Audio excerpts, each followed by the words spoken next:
Pero ang istorya de mga par nga nikalat nga mga si Camille Villar kuno wala kuno nagpasalamat ni Sara Duterte o Sara de ka chismis mga par og dili di na tinuod nga nagpasalamat siya ni Bongbong Marcos o nagpasalamat siya sa alyansa.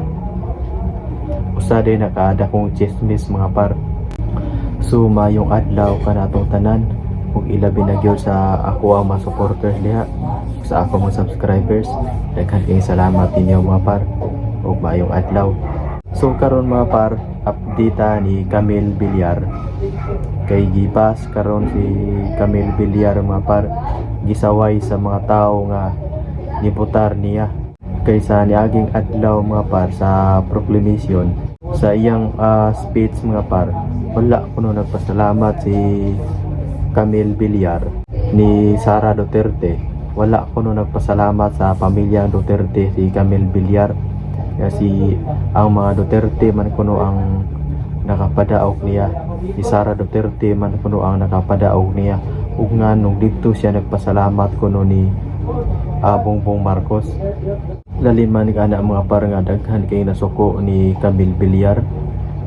Daghan ing gabas niya kay nganong dito siya nagpasalamat kuno ni Bongbong Marcos nga si Sara Duterte man kuno nakapadaog niya. Kung wala kuno siya gi-endorse ni Sara Duterte, dili man jud kuno siya makadaog pagka senador sa Pilipinas.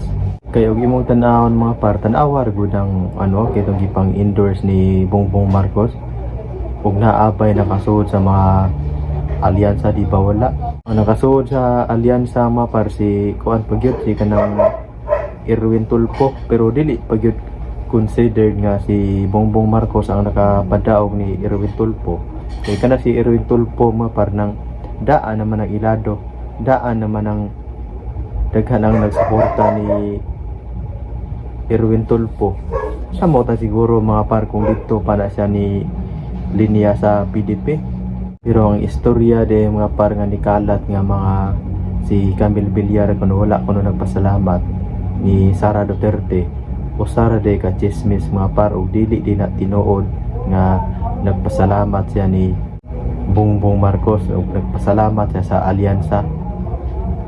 Usa de nakaada kong chismis mga par.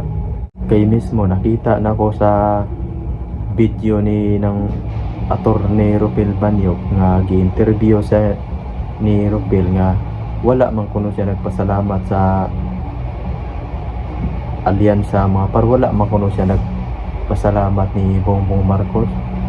Dako dito man kuno siya nagpasalamat ni Sara Duterte sa pamilyang Duterte mga par.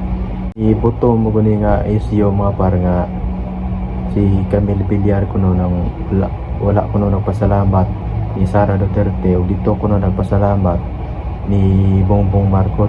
Kay gipost man guni atong usa ka mainstream media sa Manila nga ang caption nga nagpasalamat si Camille Villar sa alyansa o nagpasalamat ni Bongbong Marcos.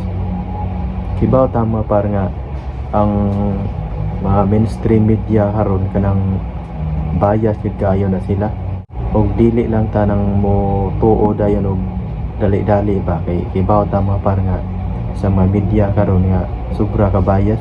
So daghan kayo salamat mga par sa inyong pagsuporta o pag-subscribe sa akong channel.